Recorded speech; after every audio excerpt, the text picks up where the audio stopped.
Video game developers are getting fired left and right. The games are no longer connecting with audiences, and oh, sweet baby, there may be somebody behind it all. We'll explain what's going on and why some folks are freaking out on the political spectrum right now.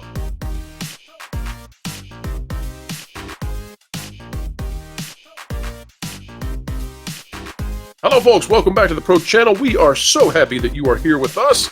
And boy, oh boy, do we have one heck of a spicy topic to talk about. It has been impacting some of your favorite content, specifically in the gaming industry, and contracting that industry, I would suggest, in ways that the developers never anticipated. Folks, this is the sweet baby video that you need to hear.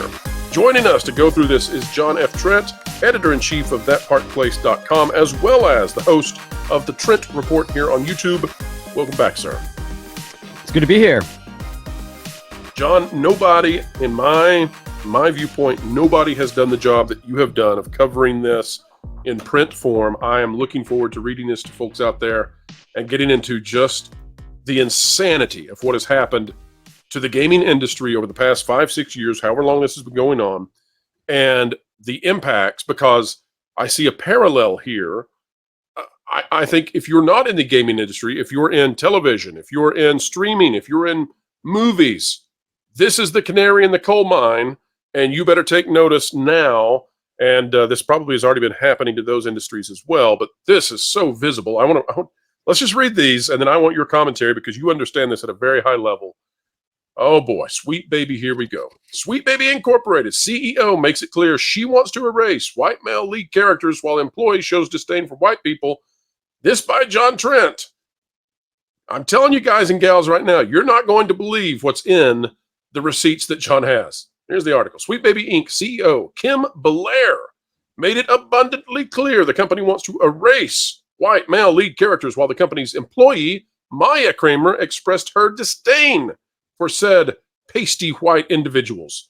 Back in 2020, Belair spoke with complications ensue, where she was asked to explain the importance of what she's trying to do. She answered, "We're hitting, 40 years of video games? And I think people are starting to ask, why are we making very similar products?" As if, by the way, John, as if for 40 years we've been making nothing but Pong. Give me a break. Why are a lot of our stories not resonating with younger audiences? Why is our audience not growing? Because of you. No, I inserted that. I like to say that representation is innovation.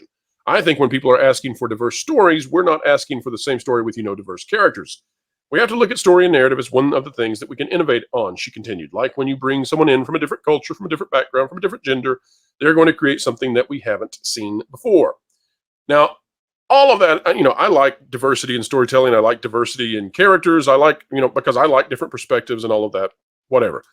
The problem is that I don't think that she's being authentic in what she's saying. I think that this is a clever way of disguising a power play. And the power play is just an inherent bias against a particular group of people, that being men who are have some degree of ancestry from Europe.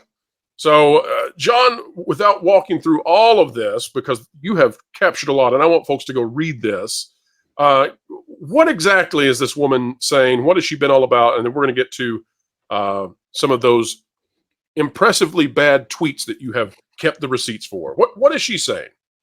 Yeah, so basically what she's saying is she wants to have games center people that are non-white for gamers that play the games. And I thought probably one of the most interesting parts of her interview is when she says that it doesn't matter. She wants to get her claws in on the major IPs, the AAA games, Assassin's Creeds, the God of Wars, the Halos, the Counter Strikes, the Call of Duties, etc. And that's where she really wants to get her claws in, because she already says those already have built-in audiences, and it doesn't matter what you do in those games. Those people are always going to continue to play them no matter what. They're going to get the next game, et cetera, et cetera, et cetera. And she wants to insert her agenda, which is indeed trying to remove white people from these games and white lead characters from these games. And she makes that abundantly clear in this interview that she gives with Complications Ensue. And then it's also stated on their website that they want to just kind of get rid of white characters. And it doesn't matter if most games are purchased by quote unquote white people, or the white males are the ones that are playing a lot of the video games, she wants to push her agenda that she has through the video games, and especially these AAA, these big IPs. It's very similar to what we see with what Chris Gore's talking about with the D files, and what we've seen with the quotas with Amazon Studios, and then obviously all the Reimagine Tomorrow stuff at the Walt Disney Company. So, John, let me see if I understand this. When she uses the terminologies of diversity and inclusion and all that, what she's really talking about is utter exclusion of people who look like they were derived from European ancestry. That's what she does not want. People of a particular skin color appearing in any game that she is called upon to consult about. Yes, that's exactly what I think she's trying to do there. And obviously, sure, there might be some games like like Sweet Baby Inc. has worked on Assassin's Creed Valhalla, so there's obviously white characters in that game. But for the most part, she gives this example of how she wants to like center an Asian trans woman and have that be the main focus of a game rather than have it be a white male lead character. And then she then transitions into the kind of how, like, if she gets her claws in Assassin's Creed, she can then push that agenda through the Assassin's Creed IP, because people are always going to continue to buy Assassin's Creed. So yes, that's exactly that's what they said about Star Wars, John, isn't it? Yeah. They'd always go watch Star Wars movies. They can always go watch Marvel movies. They'll always buy Assassin's Creed games. They'll always go to the parks. Exactly. They always use these IPs as the Trojan horse. And by the way, her thoughts about, who she wants to put in as the main character, I would recommend folks, probably doesn't have much to do with what she's saying in reality. I think it has to do with power politics. It has to do with defeating the patriarchy and the hierarchy and all that. It comes down to tribalism. And tribalism is regression, because what happens when you have tribalism? Natural segregation. It's the only thing that can happen when you have tribalism. So let's take a look at these tweets. This from @LegoButts. Is she Lego Butts, John? No, this is another employee that Mark Kearns kind of exposed while all of this stuff was happening. If you don't know who Mark Kearns is, he is the former team lead for World of Warcraft Vanilla, or for the original World of Warcraft, which a lot of people now call Vanilla. And he exposed this person as Maya Kramer, who is a flunky of Zoe Quinn, the individual who kicked off Gamergate all the way back in 2012. All right, and I will say, folks, that Mark Kern, I've chatted with him privately in the past. Mark is a fantastic person. His storied career includes standing up for people who were done poorly in the gaming industry. Mark Kern is awesome. And you and Mark Kern had a discussion, I suppose, and this was brought to the forefront. These tweets, which are they still live, John, or were these attempted to be removed? Yes, these tweets are still up there. The ones that have been taken down is from another individual named Chris Kindred, who also works at Sweet Baby Inc., who tried to basically take down a gamer named Cabrutus, who's a Brazilian gamer who created a Steam curator list. It's basically a boycott list where he lists all of the games that Sweet Baby Inc. is involved in. All right, well, we're going to get there then. I'm glad you saved those receipts. We'll go there in just a moment. I want folks to know just what a lovely organization Sweet Baby Inc. must be. But here's Lego Butts. Such grand names being invented over there. Felix at Home, who apparently is associated with Sweet Baby Inc. I'm a sucker for warrior wear, so I bought Peter Panic. Also, I don't know why games featuring human characters are still so white and male. Continuing on, Felix at Home, associated again with Sweet Baby Inc.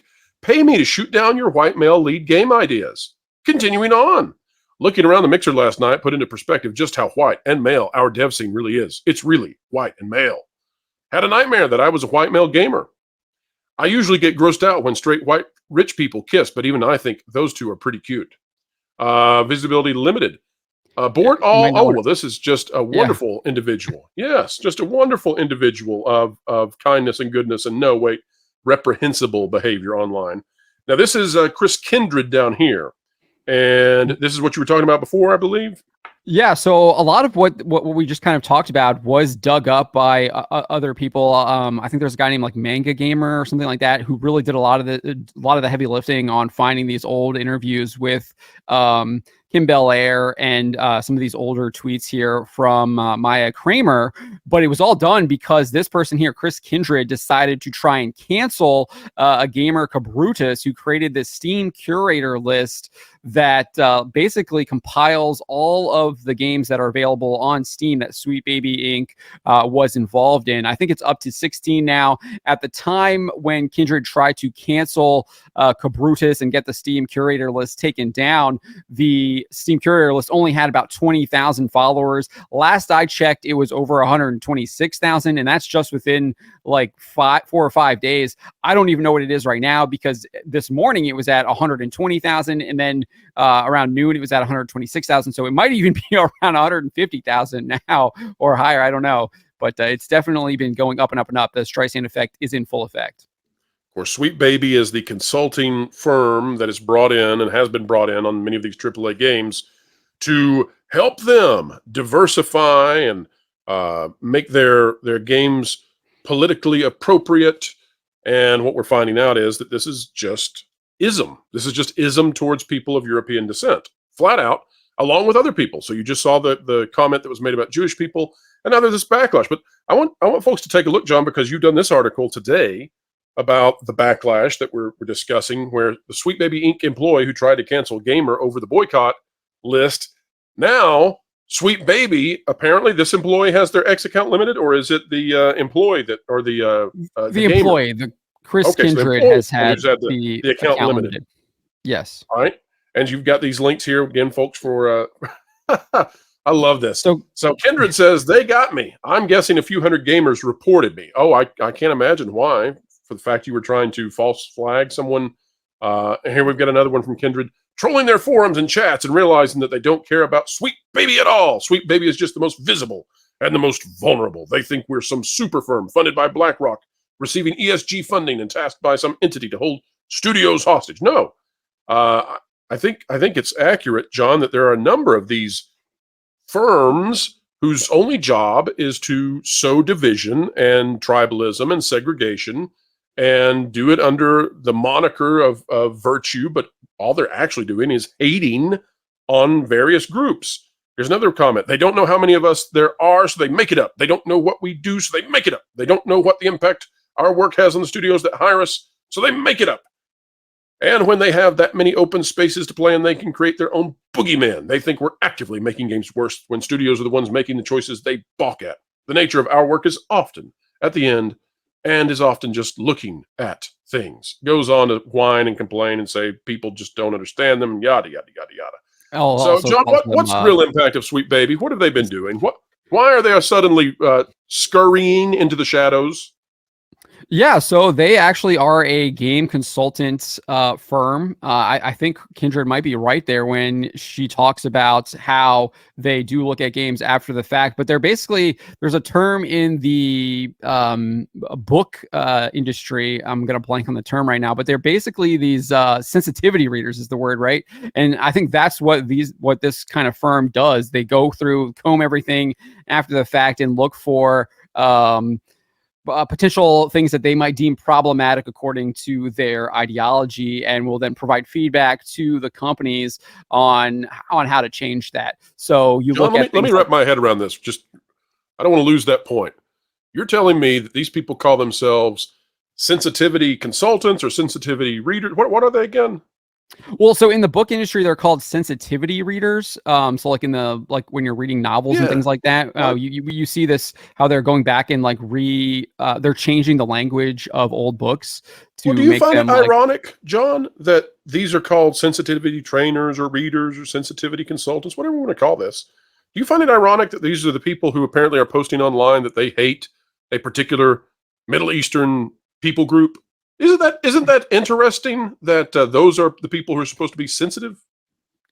No, I don't, because I think that it's all a power play, as you said earlier. Right. And so they're just using this fake virtue to push their own agenda. So whatever they can do whatever they can do to try and twist people to make them think that what they're doing is just and right, even though their actions clearly show that they're not, they will do. So they're lying to try and push an agenda. So I don't think it's ironic. I think that's just the means that they're using to achieve their goals.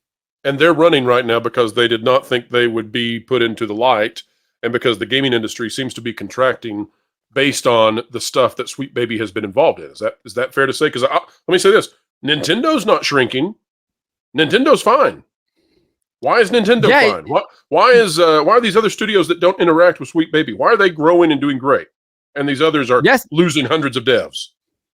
Yeah, it's really interesting the fact that they were trying to cancel this gamer for basically creating a list that just that just takes from their own website what games that they have worked on, and they were trying to get him canceled and silenced him, describing them as a harassment group. They try to burn down Wikipedia next. Basically, when they're just trying to say like, hey, these are the games this company has worked on, don't buy them or don't play them, they have got their hands on it. So the fact that they're trying to shut this person down is kind of just it's very interesting. They're trying to use the power play. I think again those power dynamics we're talking about to try and exert it, and unfortunately, it hasn't worked right now. Whereas like maybe a couple years ago, it might have, and I think that has a lot to do with the fact that Elon Musk now controls X. Now, John, I want to say too that we try to be abundantly fair here and accurate. And so earlier today, there was a post that was going viral that was allegedly from a Sweet Baby employee. And I brought that to your attention after Fat Steven had sent it our way. And Fat Steven, of course, had all the best intentions. So did I. But we were trying to find out, is this real? And you verified that was not. So it's fair to say that there is some false information floating around out there. But it's not to say that Sweet Baby Inc. is innocent in any way. It appears that they actually have been a significant contributor to destroying these major studios. Yes, I mean, just look at Suicide Squad kill the Justice League. And I want to point out, like, I do think kill that the Rocksteady, right? Yeah, that's Rocksteady. That's Warner Brothers Games. I do want to point out, too, that I think Kindred is correct in asserting that they are like the narrative consultant. They're not the actual studio. And a lot of the times, the studios are doing this, too, right? I mean, obviously, you can point because they hired the wackos as well.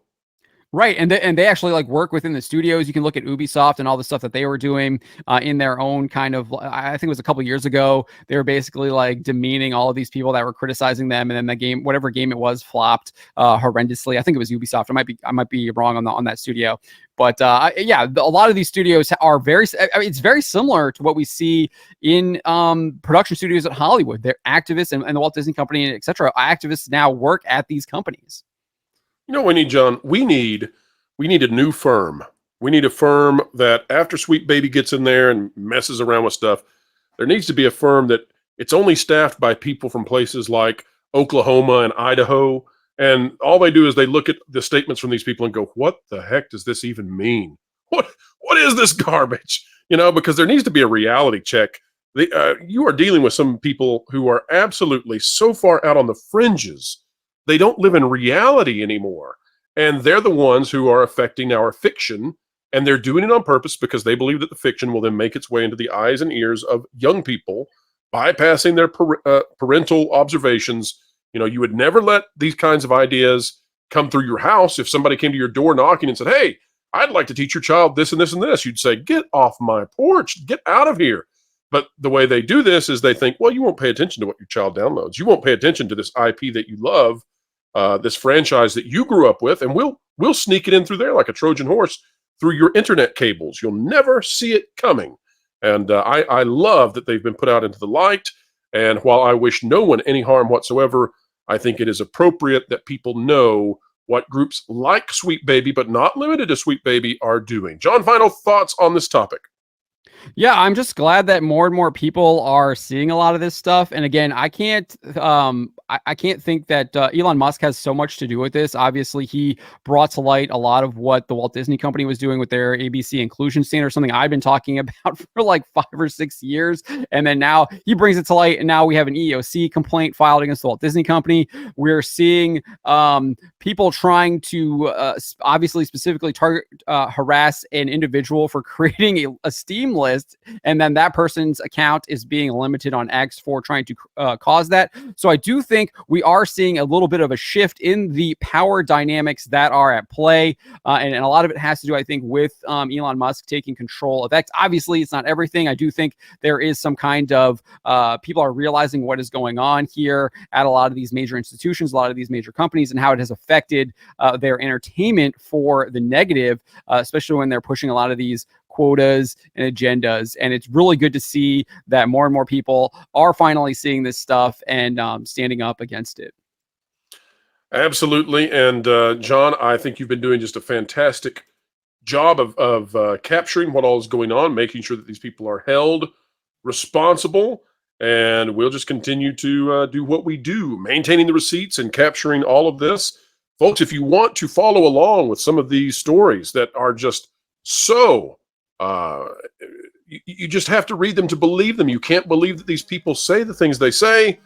Go on over to thatparkplace.com, bookmark it, and check it out daily. That is where John Trent is reporting day after day after day on all of this.